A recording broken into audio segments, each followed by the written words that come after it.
Welcome to a Friday night edition of Tisky Sour. We're talking about the end of Partygate. I suppose that should have a question mark on the end of it. And we're talking about Wes Streeting, the man tipped to replace Keir Starmer as leader of the Labour Party, and Rishi Sunak's riches. He has entered the Sunday Times Rich List, the first frontline politician to do so. I'm joined by Aaron Bastani, who's in the Novara Media booth. How are you doing, Aaron? I'm very well, Michael. The lighting in here has changed my whole ethnicity, which I'm not grateful for. But I've gone from half Iranian to Welsh or Scottish or something. It's impressive. We need to, yeah. Well, we'll work on that. The police probe into Partygate has ended with a total of 126 fines issued for lockdown breaches on Downing Street. The outcome means the building where COVID rules were made is the one where the most fines were received for breaking them. But Boris Johnson will nonetheless be relieved. That's because other than a fixed penalty notice for a surprise birthday party, he's come off scot-free. This was his response to the Met's announcement. Are you going to apologise for the scale of law-breaking under your watch? Well, I'm very grateful to the Met for their work. I thank them for everything that they've done. I think that we just need to wait for Sue Gray to report, and then, as I've said, I'll be, fingers crossed, that will be very soon, and I'll be saying some more next week. And can you guarantee that that report will be as transparent as possible and that Number 10 won't be blocking any names from being released? That will be entirely up to Sue Gray, and I'll be looking forward very much to seeing what she has to say, and fingers crossed that will be pretty soon next week. Boris Johnson started that answer by thanking the Met Police, and it's not difficult to see why. Despite attending a number of gatherings for which more junior staffers were fined, Johnson was cleared for all but his surprise birthday party where he was ambushed with a cake. For their part, the Metropolitan Police haven't explained why they took a more lenient approach to the Prime Minister than they did with other staff for attending a series of rule-breaking events. And The Guardian report, one Whitehall source pointed out that junior civil servants had received fixed penalty notices for going to at least one event which the Prime Minister not only attended but also gave a speech at. Another said, quote, "It's the 20-somethings I feel sorry for who went to the events that were their seniors leaving bashes and things."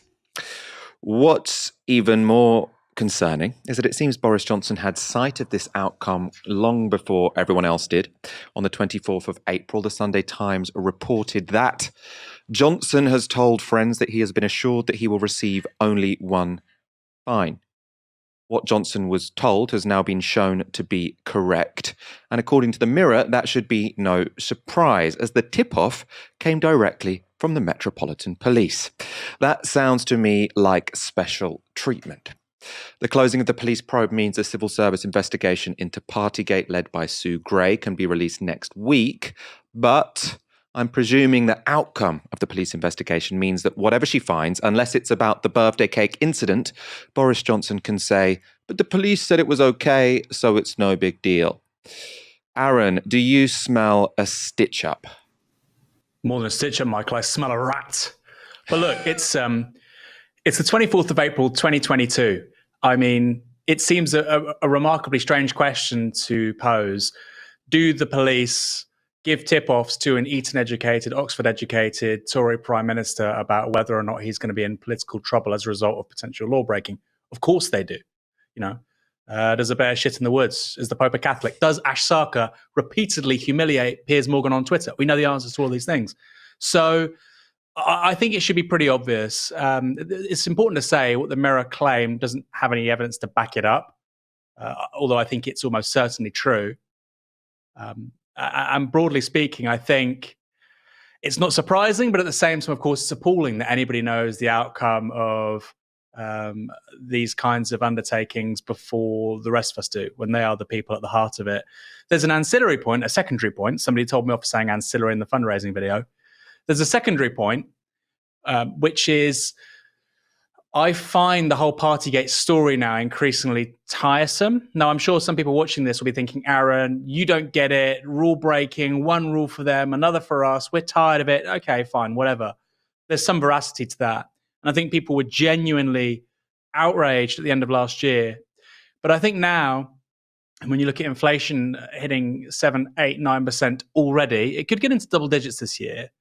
When you look at the prospects of interest rates 2.5%, 3%, all those angry, wavering Tory voters who are thinking of going Lib Dem, far fewer thinking of going Labour, over Partygate, care infinitely more about their interest rates and about inflation. It's very important to say that. So yes, he's got out of a tight spot. It may be the whole banter scenario is that Keir Starmer is more grievously affected by this whole thing than the Tories, which would be as stupid as it would be remarkable. But it's quite plausible. At the same time, I think that the story, yes, it gives us an insight into the duplicity and double standards, not just of the government, but of all the apparatus of the British state, including here the Metropolitan Police Service. But I feel like we're returning to really important politics over the course of the rest of this year. I mean, yeah, I agree. I don't think we are going to be talking about Partygate all year. I think the significance of it is that it has, affected how people perceive anything that Boris Johnson says. So if he's talking about the cost of living crisis, if he's talking about those issues that really matter, people just think this is a liar who's taking the piss out of us. So I think that's where sort of the political significance comes. I just want to sort of talk about one more element of this, which is potentially all the pissed off junior civil servants now, because apparently the situation was that the police have said they don't want to fine Boris Johnson for anything which they don't have hard and fast evidence for. They don't have a picture and they don't have an admission.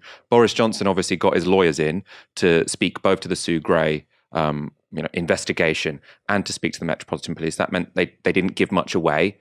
Legal advice: if the police ask you questions, it's best not to tell them anything meaningful. I presume that's what Boris Johnson did, as in, he refused to tell them anything meaningful. Many of the junior civil servants apparently sort of took part in the Sue Gray investigation in good faith and actually gave her quite a lot of information. That all got past the Metropolitan Police. So anyone who engaged in that investigation has got a fixed penalty notice, while Boris Johnson, sitting with all his lawyers, has got off scot-free because he didn't admit anything. So you can see why they'd be kind of pissed off. And, Dominic Cummings seems to be suggesting on Twitter that could come and bite him in the arse in the end. I mean, it could do. I mean, there's an important lesson for anybody watching here, which is if you're ever questioned by the police, no comment. No comment. It's very frequently the case that the best evidence they have against you is your own words. So yeah, no comment. I mean, regardless of what you think is best, you might want to explain yourself to them or tell them what's what or correct them.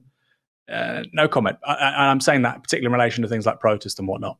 It's your smartest move, and Boris Johnson with his very expensive lawyers did precisely that. You don't need the expensive lawyers. Just listen to your good friends at Novara Media. You can save a lot of money by listening to your good friends at Novara Media.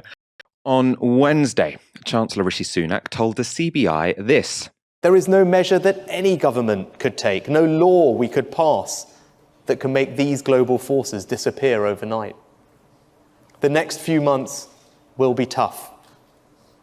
But where we can act, we will." Sunak is, of course, right in one sense. The next few months will be tough for a lot of people.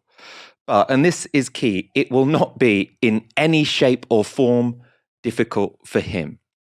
That fact was made abundantly clear by Rishi Sunak becoming the first frontline politician ever to make it onto the Sunday Times rich list. The combined wealth of Sunak and his wife, Akshata Murthy, makes them the 222nd richest household in Britain. And the Sunday Times report that although Sunak enjoyed a fruitful career in the city before entering politics, the bulk of his household's wealth stems from his wife Akshata Murthy and her £690 million stake in IT giant Infosys. According to the Sunday Times, Murthy's holdings in the company her father founded should have earned Murthy £54 million in dividends over the past 7.5 years. The rich list, which measures identifiable wealth, whether in land, property, racehorses, art, or shares in publicly quoted companies, puts the Sunak's net worth at £730 million. Speaking to Times Radio, Dominic Raab said we should celebrate the Sunak's good fortune. He's a fantastic example of someone who's been successful in business, who's come in to make a big impact in public service. I think we want more of those people. I think it's fantastic that you've got someone of British Indian origin showing all people in our country that you can get to the top of politics. And frankly, I think if I understood correctly, the Sunday Times rich list was a reflection of not just him but his wife. And to be honest with you, his wife is an incredibly successful entrepreneur in her own right. She's an incredibly successful entrepreneur in her own right. She has a bunch of shares in a company that her father founded that are worth £680 million.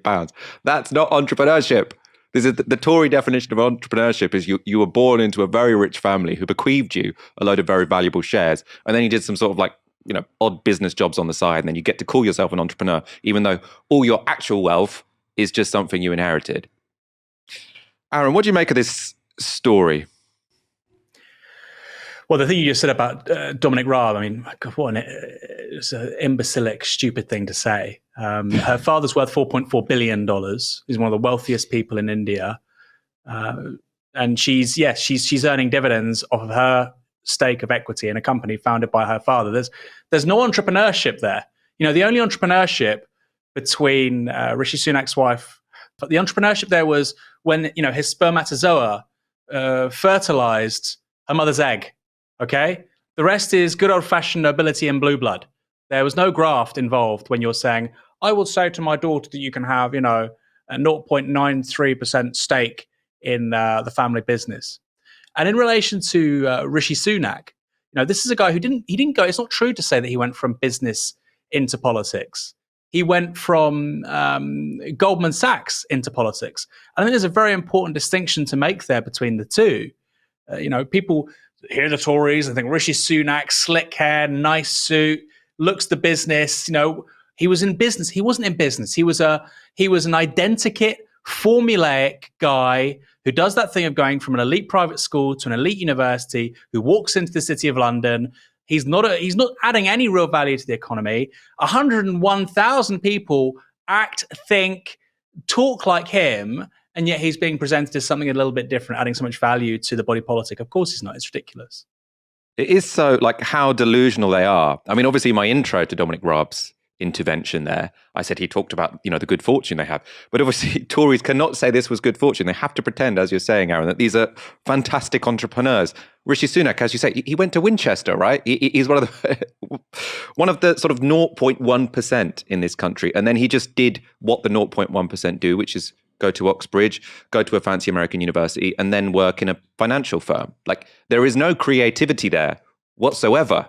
That is just landing on your feet when you had a very lucky start in life. And his wife is exactly the same. As we've said, she did not create that company. She just got those shares of her father who made it himself. I mean, I don't know what his backstory is, but hers certainly doesn't require us to have that much gratitude towards her innovative skills.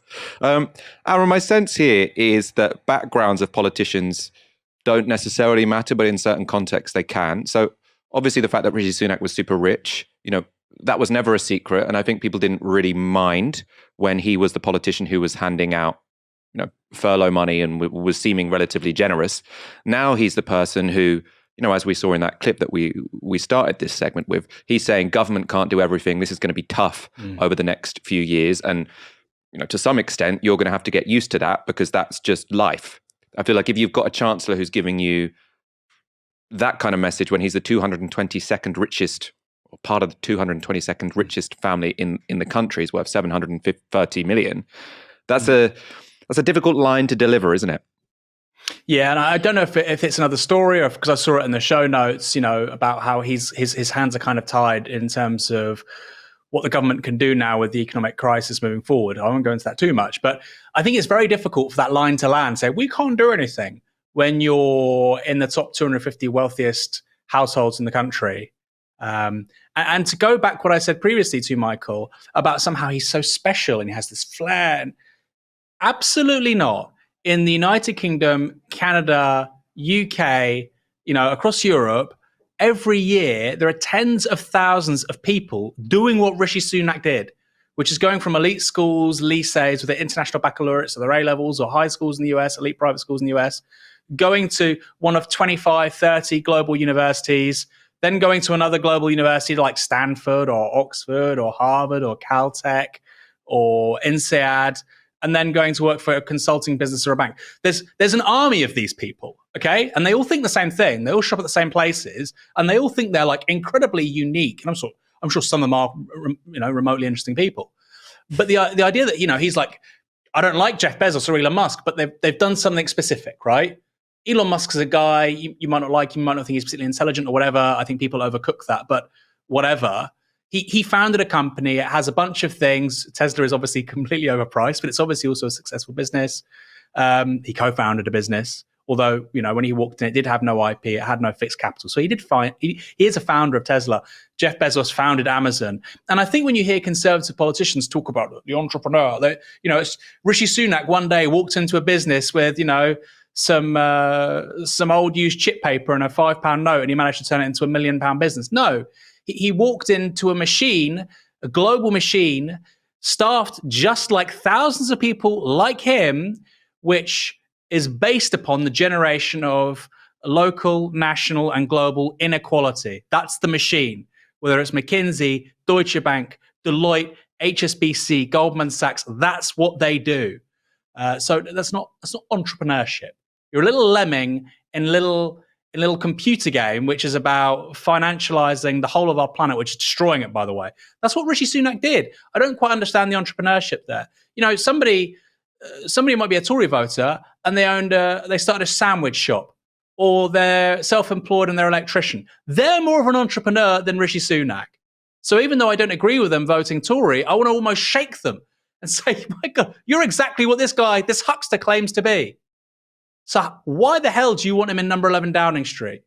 To be honest, that's also, how he's been in politics as well, right?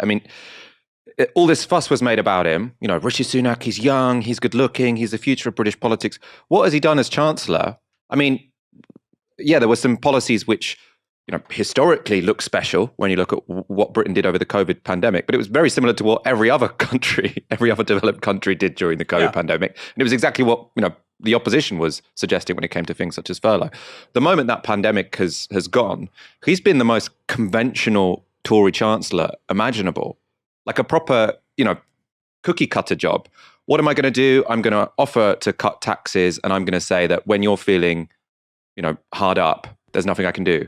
Like it's just 101, really, really dull Tory who doesn't have any ideas other than just, what they were probably taught at those elite universities and what their biography of Margaret Thatcher told them is a good way to behave in politics.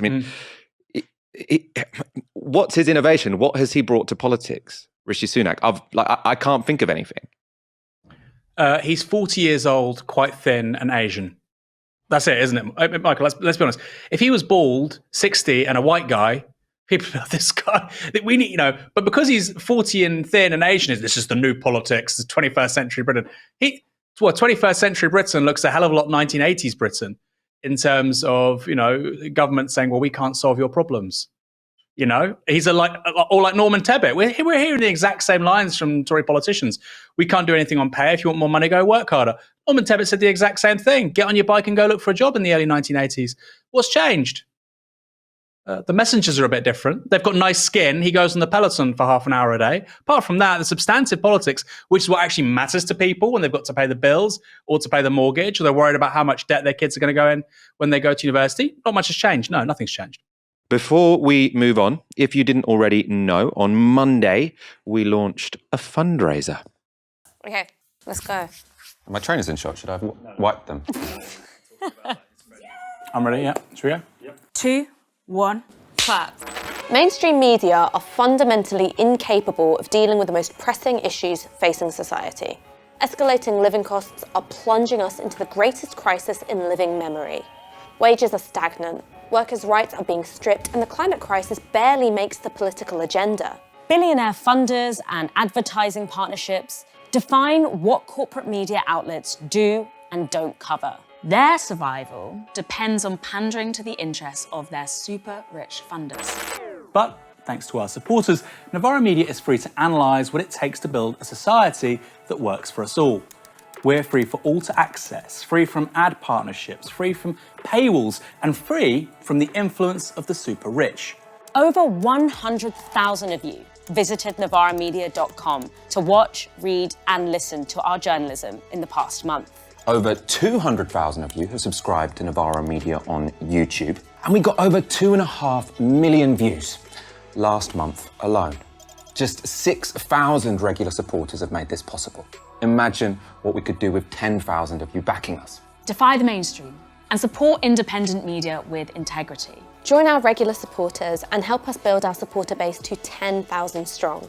Go to novaramedia.com/support and donate anything you can from just £1 a month. We can't do this without you.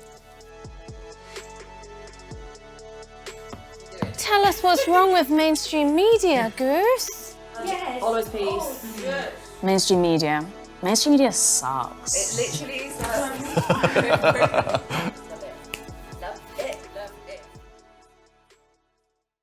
Aaron, I want to talk to you about our fundraiser. The thing it's reminding me of is all the fundraiser we've done in the past and sort of the history this organisation has. We went from Novara Media 10K. I think actually that was before I was involved. I was so impressed when you guys made that first 10,000. Then there was Novara Living Wage. That was when we wanted to, stop ourselves being volunteers. So we all had proper jobs here. Now, a different kind of Novara 10K. We're trying to get up to 10K regular supporters. I think that, demonstrates a healthy growth from one arse to the next. How are you feeling about this one? I'm feeling great. I think we've made really good progress in the last week. We're about a third of the way to our target already after 1 week. So we're making really strong progress.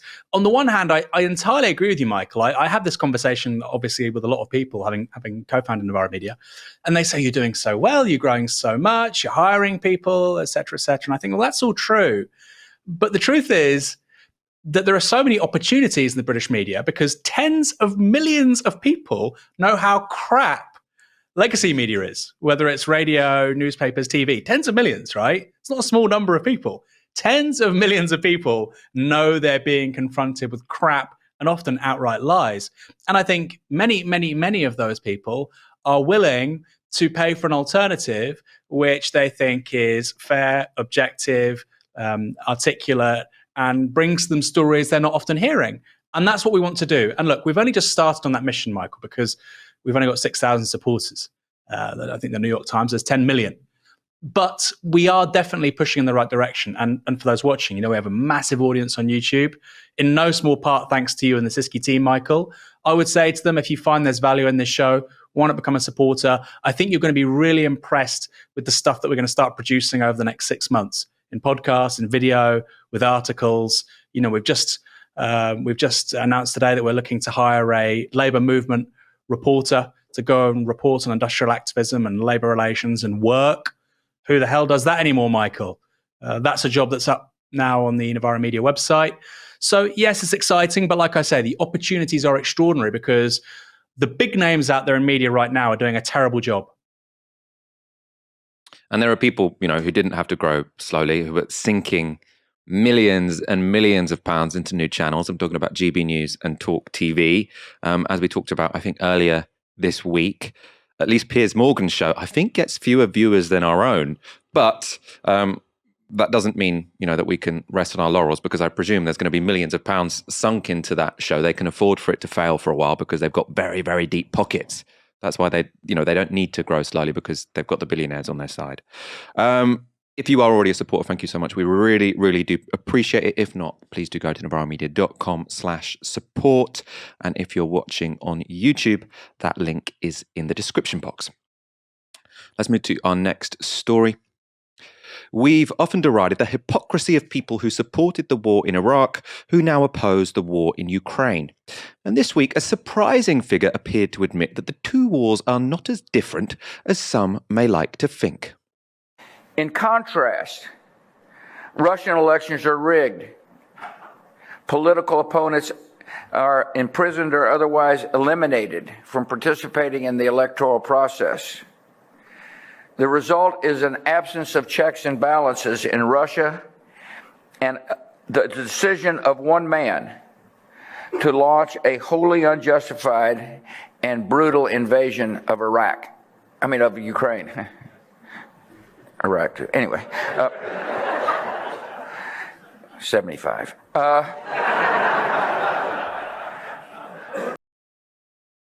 Like the slip up, I kind of found funny. And then that knowing joke at the end, that just got me. I found that disgusting. Bush's war caused the death of over 1 million people. And he's up there, speaking in front of a lot of people, jokingly admitting the invasion was both brutal and wholly unjustified. Aaron, is this all just nothing but a game to these people? Well, I think a game is the wrong analogy, Michael, because of course in games you can lose. And there can be negative consequences. He certainly doesn't take it seriously.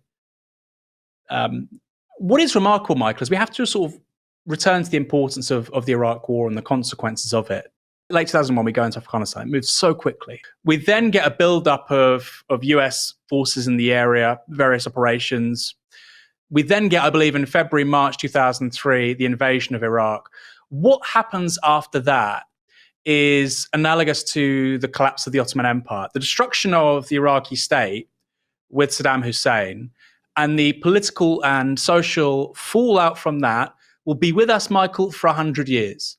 Just as today we talk about Syria or Palestine, and we refer to the Sykes-Picot Agreement from 1916 or the Balfour Declaration from the early 1920s, just as we look at the collapse of Yugoslavia and the Balkans, and we can again point to how the Ottoman Empire fell to pieces, we can look at the Caucasian countries, and we can talk about the collapse of the Russian Empire, the Ottoman Empire. And even today, 100, 120 years later, these countries are still contesting their borders and their very existence in a world of collapsed empires. I sincerely think that the invasion of Iraq will still be creating political and economic consequences a century from now, which is a remarkable thing. It's a particularly remarkable thing when the guy responsible for it is laughing, which I find extraordinary. Maybe you can tell this to me, Michael. What does 75 refer to? 75%? He's 75% as guilty as Putin, or maybe I'm missing something. Maybe it's a kind of weapon they used on children in Halabja. 75, I think, is his age. So I think he's saying, it was a slip up because I'm old. But so to which people responded, the actual president, who is now in control of the nuclear arsenal, is even older and sort of even more prone to slip ups. But there we are. I mean, one of the things go on. It's hugely important to say, Michael, I think the most overwhelming and saddening thing for me, seeing Putin in Ukraine, obviously your heart goes out to the people affected. But as a British citizen, I can't help but think, that was us 20 years ago. That was us. And I think it's really difficult for people to get their heads around this. That was us. We launched an illegal war on a foreign country. And as a result, many, many, many people died and saw their lives turned upside down. That was us. And maybe that's going to take a decade or two to process, but both war criminals.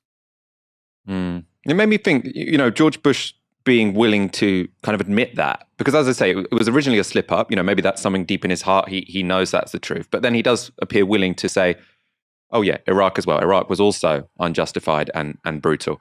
What that reminded me of was sort of towards the beginning of the war in Ukraine, Clive Myrie, a BBC reporter, a good BBC reporter, he did some very powerful reports from Ukraine as that war started. He tweeted, and don't give me that bullshit that this is comparable to Iraq. Didn't explain why he thought that was a false equivalence. And I just find it odd that, establishment journalists, and, good journalists can also be establishment journalists. He is an establishment journalist. He also does good reporting. They are very, very reluctant to accept that a war started by the West, started by the USA and Britain in this instance, could possibly be as unjustified, as brutal as the kind of war launched by Vladimir Putin. I just find it odd that they're so unwilling to comprehend that they could be comparable. But the person who literally launched the war is willing to joke that, yeah, actually, to be honest, they are kind of the same, aren't they? Why, Aaron, do you think George W. Bush is more willing to admit the similarity than many other people? And I suppose more than the liberal establishment is willing to do? That's a great question. I think for the liberal establishment, for liberal journalists, for people in institutions like the BBC, which tend to be liberal, it's why they're often disliked by both the left and the right. It's because they're economically liberal, so the left doesn't like them, and they're social liberal, so the right don't like them. And I think for people in the BBC, people who have a certain sense of confidence in the virtue of the British state, and by extension the US state, given we went to war alongside them in Iraq, I think something like George Bush is a mirror for an image that they don't really like to see. That is the nature of US statecraft. It's Dick Cheney. It's Donald Rumsfeld. It's George W. Bush. It is not Barack Obama singing, some Motown song or catching a fly like Bruce Lee. That's not the reality. I mean, in that respect, Barack Obama was a far more alluring conduit and vehicle for American imperialism. Important to say, of course, a lot of the actions were significantly drawn down under his watch, although there was a turn to using drone strikes, etc. The nature of what we saw in the early 21st century with these mass land invasions of two giant countries. Iraq doesn't look very big on our maps because actually the way the world map, the Mercator map works is not illustrative of the actual size of these countries because, of course, it's a sphere. Iraq is huge. Iran is like Germany, Italy, France, and the UK put together. It's enormous. And the idea that, you can just occupy a country of that scale, of course, Iran wasn't invaded, but that was the plan, is utterly delusional. And yes, so I think for somebody like Clive Murray, I think for the liberal establishment, they don't want to know the truth. As Jack Nicholson says, in A Few Good Men, you can't handle the truth. You can't handle the truth about the nature of US and UK empire and the transatlantic ruling elite, which you've seen for the last 60, 70 years, which has overseen arguably even worse things than what we saw in Afghanistan and Iraq. Arguably, they've removed democratic elected heads of state. The US was responsible for an extraordinary amount of munitions being dropped in East and Southeast Asia over the 50s, 60s, and 70s, using napalm against civilian populations. Just horrific, evil, barbaric, far worse than, and people say, oh, that's whataboutery. It is worse than anything that Russia's done so far in Ukraine. It just is. It just is. But George W. Bush did it with such candor and almost openness, and particularly with Cheney and Rumsfeld, almost deliberate, so what? That's what people like, I think, Clive Murray can't understand. And so there's an act of sort of disavowal there. When they say, it's not the same, I think they're telling themselves that as much as us. Yeah, I think that's an important point. I think there is a sense in which people don't want to believe this. I mean, it is also the language is different. The language justifying those wars is different, and so then people interpret the actions differently. When Britain kills people, when Britain and America kill people, it's collateral damage. When the Russians do it, it's genocide.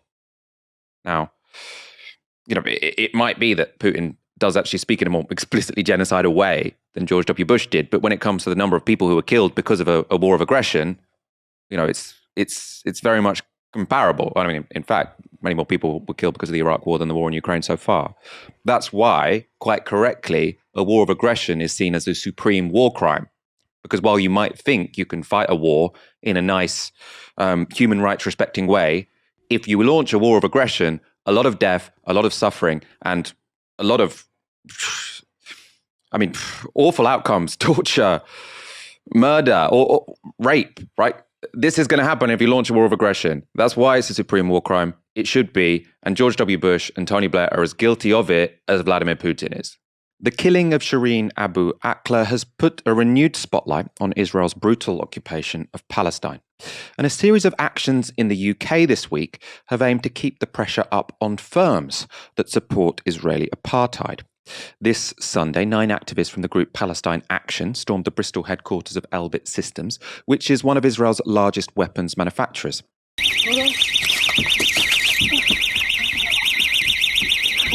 Hope you're seeing this. This is what Elbit is doing.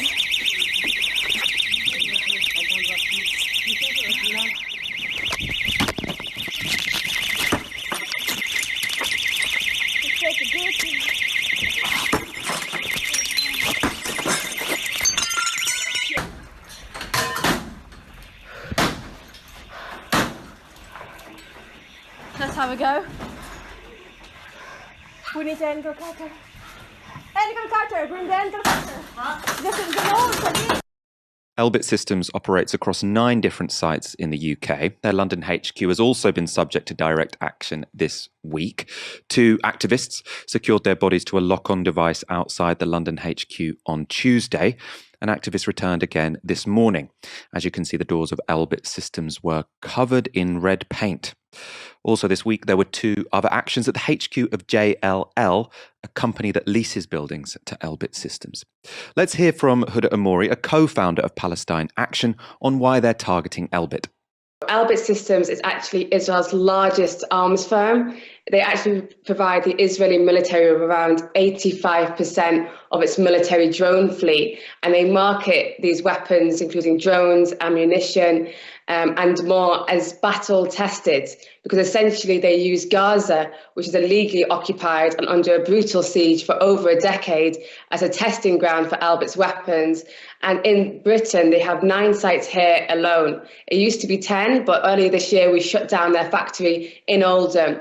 But they have 9 sites here, including several factories and 2 headquarters, because their presence here is just so large that they need 2 headquarters in Britain alone, one in Bristol and one in London. Could you talk about how significant the operations of Elbit Systems are in the UK? Obviously, you've said this is Israel's biggest arms firm. Why do they need offices or factories here?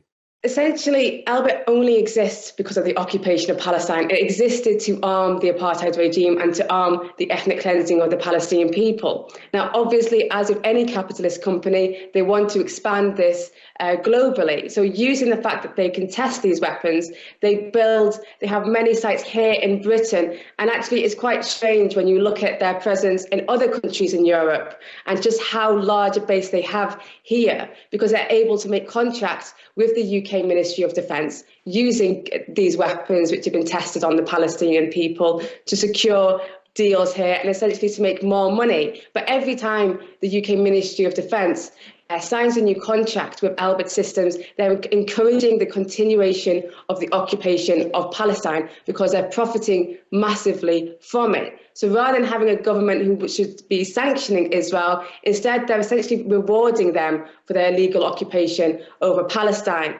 Let's talk about people putting their liberty on the line. I mean, especially that action in Bristol looked pretty spiky. Those participants put out a video essentially of themselves being identifiable and smashing things within a HQ. What has been the legal consequences for them? Well, as with all of our actions, the majority of our actions are accountable. So that means that people are prepared to get arrested at the end of it. And so for the people who went into the factory in Bristol, they did cause a significant amount of damage to the site. Actually, been shut down for some days and some time after they finished the action. But what we saw happen was 9 of them were arrested and they were held to court. So they refused bail from the police station and held to court. And then on Tuesday, 6 of the 9 were actually granted bail by a magistrate's judge. But very surprisingly and very unusual, especially in these type of cases, the CPS appealed that decision to try and keep them in prison for longer. And so they had those 6 activists had another hearing just yesterday, and they have been granted bail under very stringent conditions, and 3 activists still remain in prison. But what we're seeing is essentially a strong attempt by the state to intimidate Palestine Action and to keep activists in prison in order to try and deter people from joining and continuing this type of action. And actually, one of the things the CPS tried to use as a way of keeping them inside, as an argument to remand them, was that Palestine Action was successful in shutting down Elbit's site in Oldham. And they didn't want these activists to be able to do the same thing in Bristol and other places. So really, I think it comes out of a place of fear by the state. And obviously, when they are fearful of the power of the people to take down these sites, then they react by doing everything possible to crush their spirits and to intimidate them.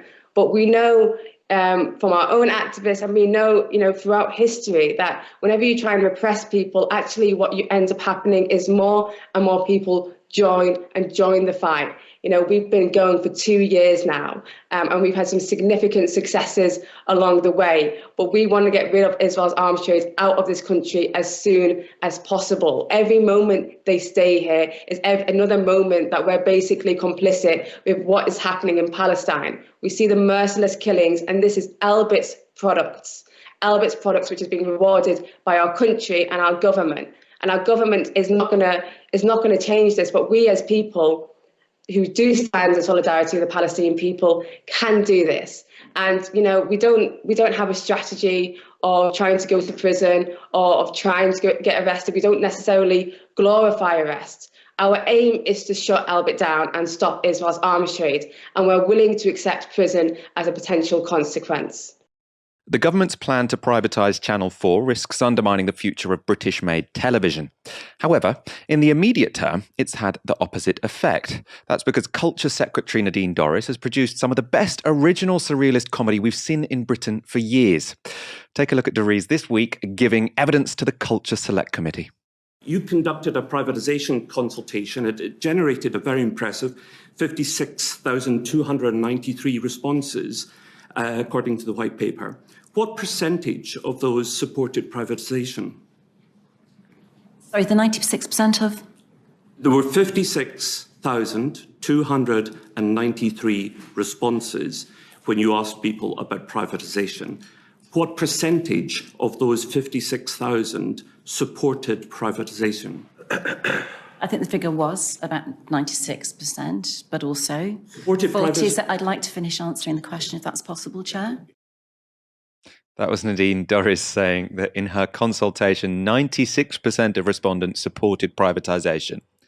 In fact, 96% of respondents opposed privatisation. She then asked for the right to finish her answer instead of being corrected. Now, we should be fair. In the rest of her answer, it was clear Dorries did know that a majority of people consulted opposed Channel 4 privatisation. She's just happy to ignore them. Let's go to another notable part of the committee, though. It's this. Netflix, well, I think I've always thought it's an incredibly generous system that it has. If you have account of allowing other people, I mean, my mum has access to my account. Kids do. I have Netflix, but there are 4 other people who can use my Netflix accounts in different parts of the country. Just learned something. So I think they're going to probably change their model. Well, we're not supposed to do that. I don't know. They'll probably change their model and take on board advertising. So many people watch it in my house, I had to pay for the more expensive one. Nadine Dorries' behaviour in this case is clearly not uncommon. I wouldn't judge her for it. It is, however, against the Netflix terms of service, which say it's forbidden to share your password to anyone beyond your household. Why this is problematic is because we already know Nadine Dorries doesn't understand how Channel 4 works, and now she doesn't seem to understand how Netflix works, or at least how Netflix wants to work anyway. Aaron, your thoughts on another intervention from Nadine Dorries in a Culture, Media and Sport Select Committee hearing where she doesn't seem to be really on top of her brief? Nadine Dorries is creating historic problems for YouTube thumbnail producers everywhere. How many clips can you have where it says another Nadine Dorries screw up on Channel 4 privatisation? And we're already at like number 12, 13. It's kind of weird how many like select committees it's kind of strange. It seems like every week she's basically speaking to a form of sort of procedural accountability in the House of Commons, and it could be a select committee or God knows how many different committees you have to talk to when you're doing something of this magnitude, rightly so. But it does seem relatively regular. And the point about Netflix, again, I think Netflix this year is looking to spend, $6 to $7 billion on content creation globally. The big players, Apple TV, Netflix, Disney, Amazon, between them, you're looking at around, I think, about $100 billion, Michael, in creating new content. $100 billion. Okay, Channel 4 can't do that. Okay, it's quite plausible. You might have a British business which is, could reach a global audience, and you'd have to sink a bunch of money into it, and it might get a decent share of the market. I don't think so, by the way, because look at Netflix. It's losing loads of money, and it's also losing subscribers in the first quarter of this year. As we said in the previous show, huge market, saturated, loads of people throwing money into it. Probably at the other side of this, in 4 or 5 years' time, 2 or 3 of them will survive, and they'll be profitable. And, with the best will in the world, I don't think Nadine Dorries would pick the winner. I watched a fair amount of that select committee. I don't normally, they are quite slow. I don't normally sit down and watch an hour of select committees, but I was looking for those clips this morning. And what is remarkable about select committee hearings with Nadine Dorries is she just so clearly doesn't know what she's talking about. And as I said, culture, media and sports, not the most important department. Like, I think she was put there to just be a cheerleader for Boris Johnson and to be someone who is like, more loyal than loyal, really, really will go out and bat for him, whatever he has done.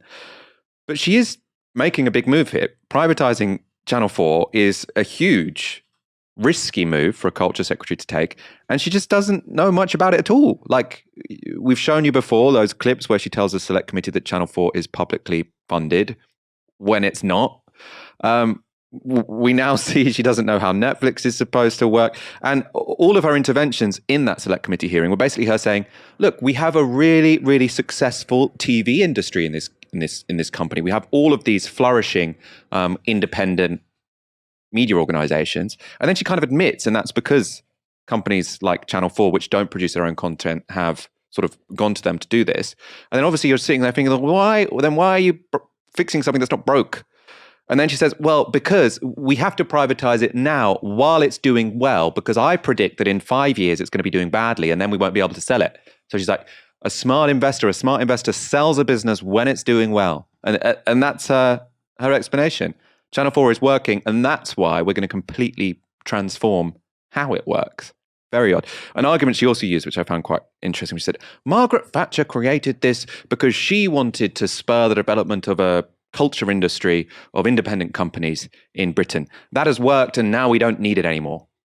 Now, to be honest, my knowledge of how and when the culture industry in Britain flourished is not particularly strong, but I'd just like to apply that logic to all of Margaret Thatcher's other achievements. Can we say that, her privatization of the airlines increased investment? I don't even know if it did, but let's go for a Dorries argument. Increased investment and allowed them to borrow more on private markets. Well, if it's worked, maybe we don't need it anymore. Maybe we can nationalize everything she privatized, because what she wanted, if it's worked, then it's happened and we don't need it anymore. Let's renationalize all of the things she privatized and privatize the one thing she created to be publicly owned. If that's the deal, I'll go for it. With Starmer pledging to resign as Labour leader if he's fined by Durham police, Westminster journalists are looking for a potential replacement. And the name which is coming up more than any other is that of, and I hate to say this, Wes Streeting.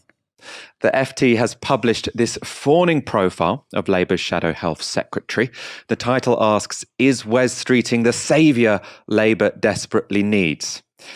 And this is how it starts. So they write, when he boarded a plane to Israel on May the 9th, Wes Streeting was merely an ambitious rising star in Britain's Labour Party. By the time he touched down at Ben Gurion Airport, the 39-year-old was a potential party leader, possible future Prime Minister, and inevitably a new Tony Blair. I picked a good week to be away, Streeting tells me later that day as he munches a lamb pitta in Tel Aviv's Carmel market. Now, you'll guess, Streeting is joking he chose a good week to tour Israel because it meant he missed the furore around Starmer announcing he might resign.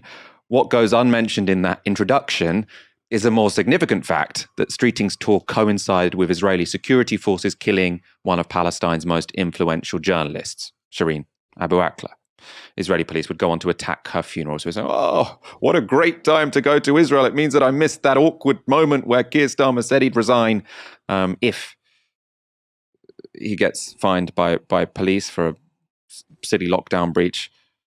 Less serious is the fact that he went to Israel with Labour Friends of Israel, by the way, in the same week that they essentially murdered Palestine's most famous journalist, right? One of those things is more important than the other. On the case for Streeting leading Labour, the piece says, Streeting attracts admiration from those who see him as the moderate future of Labour, an effortless communicator like Blair in the 1990s, who understands what it takes to win back the working class voters who have deserted the party. He doesn't need a focus group to tell him what the public thinks because he feels it himself, says Peter Mandelson, a co-architect of Blair's New Labour. Perhaps an example of Streeting's instinctive understanding of the British working class can be seen in his defence of McDonald's having an exhibition stall at the 2016 Labour Party conference. When the company's application was rejected, Streeting told The Sun on Sunday, the band smacks of a snobby attitude towards fast food restaurants and people who work or eat at them. McDonald's may not be the trendy falafel bar that some people in politics like to hang out at, but it's enjoyed by families across the country. Well said, Wes. Screw these people munching at falafel bars. The problem, though, with what Wes said, whether or not there are falafel bars, is that it turned out the ban had nothing to do with anyone's fondness for chickpeas. And we do know that Jeremy Corbyn was fond of chickpeas. It was instead a decision made in protest that McDonald's used 0-hour contracts and refused to meet with their staff's trade union. Wes Streeting's instinctive understanding of the working class can also be perceived in his early support for a people's vote. It was a campaign that would ultimately lose Labour the next general election, though that was presumably less a bug than a feature for the MP for Ilford North. Let's go to one more recent example of journalists fawning over Streeting. This was a piece in The New Statesman by Andrew Marr. He analysed the runners and riders to replace Starmer and said this: "So would it be Wes Streeting, the Blairite, uncannily fluent and able gay working-class health spokesperson? He has been fiercely loyal to Starmer. Brought up in a Stepney council flat, he would be the likeliest replacement if it was down to sheer ability. But he is too centre-right for many colleagues, and others ask whether Labour could, after so long, avoid having a female leader next. If it was down to sheer ability, it would be Wes Streeting." Aaron Bastani, I don't get it. What's behind the loving with Wes Streeting? Ability to do what? Ability to do what? They've looked at him, they've said, this is sheer ability. Yeah, his ability to go to TV studios? Oh, wow. They think that's what politics is. Sheer ability. Okay, when interest rates hit 2.5%, inflation hits 10, 11%. Sheer ability to do what, Andrew Marr? Somebody's like, their mortgage has doubled. The food bill's, 20% higher than it was this time last year. But don't worry, guys. We've got Wes Streeting on it. He's really fluent in TV studios when he's talking to Andrew Marr. No longer on the BBC because he was a terrible host. Ability to do what? Ability to do what? This is the media talking to itself about the media. This is about the media, about talking about the pundits, talking about the politicians who talk about the pundits' talking points. And this is utterly detached from reality. Wes Streeting's only job before politics, Michael, was basically being the president of the NUS. And you want to talk about, student politics? They're not serious. People like Marr, Philip Collins wrote something similar today. Philip Collins, he wrote Keir Starmer's conference speech last year. He's now talking about Wes Streeting replacing him. So what these people find attractive about Streeting, I don't know. I think they live in another planet. I find it extraordinary, Michael. I find it extraordinary. As somebody who used to do a lot of sort of stuff on the TV, I don't anymore because they don't ask me to come on. Because you go on to do Sky News, the paper review, or you go on to do some show, they expect you to say something. And if you don't say something, they go, "Oh my God, well, Labour have done this. They're in real trouble, aren't they?" Well, I don't think so. Well, let's see. What? You're not sort of just saying the cliched platitude, which everybody expects you to come out with in a choreographed manner. And I suppose if you think that's what politics is, right? Everything's pre-established in cliches and platitudes and all the pundits have to like you. And yeah, I get it. Wes Streeting. Climate change, inequality, housing crisis, still post-Brexit. Britain doesn't really know what it's doing with its trade relations. What are you talking about? What are you talking about? Where's the mass movement behind Wes Streeting? Where's the institutional knowledge behind Wes Streeting? Where's he drawing policy from? Oh, I don't know any of that, but he came on my TV show one Sunday and he was okay. So he should be the next prime minister. If you want to listen to anybody in British politics, be my guest, but put people like Andrew Marr back of the queue. I can't name a single policy that Wes Streeting stands for. I don't think he's, I think in that Financial Times piece, the only concrete thing that was said about Wes Streeting is that he's controversial on the left because he wants the NHS to pay for private healthcare for operations if waiting lists are too long. That's not, to be honest, that's just the present. So Wes Streeting's only idea is to keep something that we already have, which I suppose is, that's sort of the conservatism of these post-New Labour people, which is to say, look, nothing's really wrong with society. Let's just manage it a little bit better.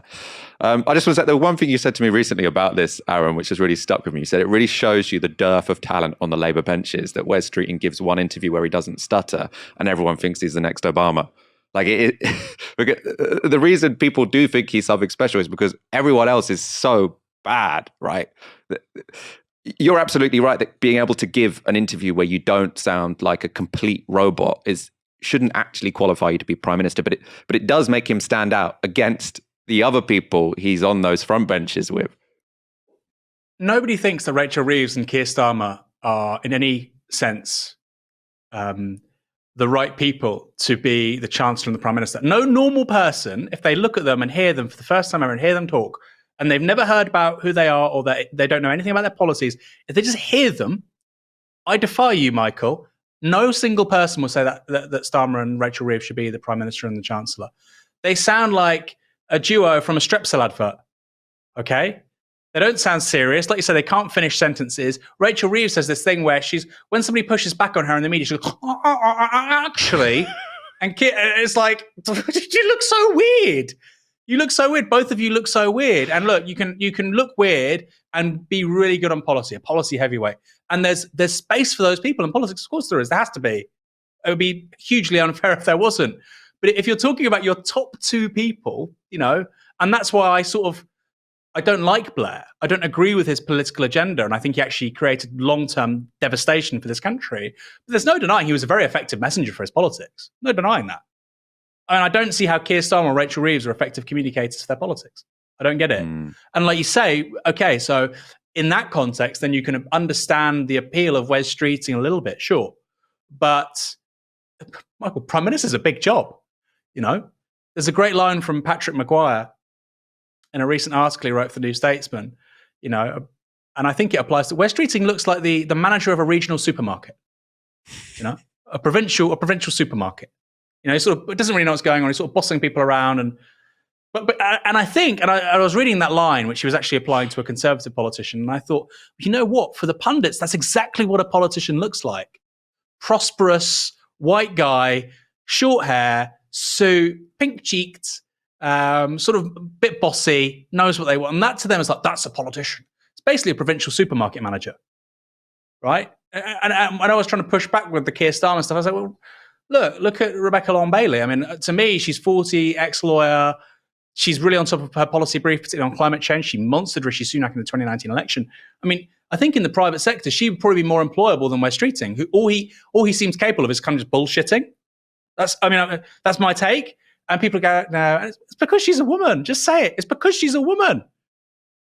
That's the thing. It's because she's a woman. You don't think she's got what it takes.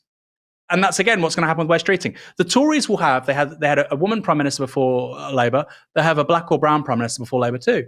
Because the Labour right in particular, view themselves as being too quote-unquote left-wing, or their party is too left-wing. So they have to overcompensate, which means that they're the last people to A, advance left-wing politics or values, or B, to promote women or people of colour to senior roles. Very sad, but there we are. And one more thing as well, Michael. Peter Mandelson says he doesn't need a focus group. He knows what working people think. What does Peter Mandelson know? Peter Mandelson lives in a £10 million property. I would submit that somebody who's lived in multi-million-pound London mansions for 20 years is a little bit out of touch with the working woman and man in this country. Just an opinion. Couple of comments before we go. Pete Ross with a $5 on YouTube super chat says, I'm the Euro Lotto winner, feeling generous as fuck. Don't spend it all at once, you socialist layabouts. Thank you very much. If you really are the Euro Lotto winner and you want to throw us $1 million, don't do it via super chat, because I don't want YouTube taking 330 grand. You send that straight to our bank account. Peter De Souza with 1799. Downstream on historical privatization, British Rail Track Energy. What do you think? I like that. It sounds like a sort of very academic show, and it's got the price of sort of quite an academic book, like $17.99. It's very symmetrical. Aaron, you can speak to that. The next question I'm going to ask you relates to Downstream, because before we finish, can you tell us about your Sunday interview that people can tune into? Yeah, so I've got a great guest, Leah Urpi, who is the author of a book called Free. It's done extraordinarily well, which she wasn't expecting. Leah is a political theorist, professor of political theory at the London School of Economics. The book has nothing to do with political theory in an overt sense anyway. It's a memoir from her childhood. As Albania was moving away from communism into market capitalism, she was growing up in the final years of the Iron Curtain, actually existing communism. I have to say, Albania was really unique because they were anti-revisionist communists. So They were at odds with former Yugoslavia. They were at odds with Russia, obviously Western Europe, Italy. They had no friends. So it's a really incredible country. Imagine sort of like almost like North Korea in Europe. And this person, Leah, grew up in that environment. And she's obviously more recently lived in Britain. She's a very successful academic and now a published author. There's books in multiple languages, won prizes. And she doesn't think the society that we live in is any more free than the one that she grew up in.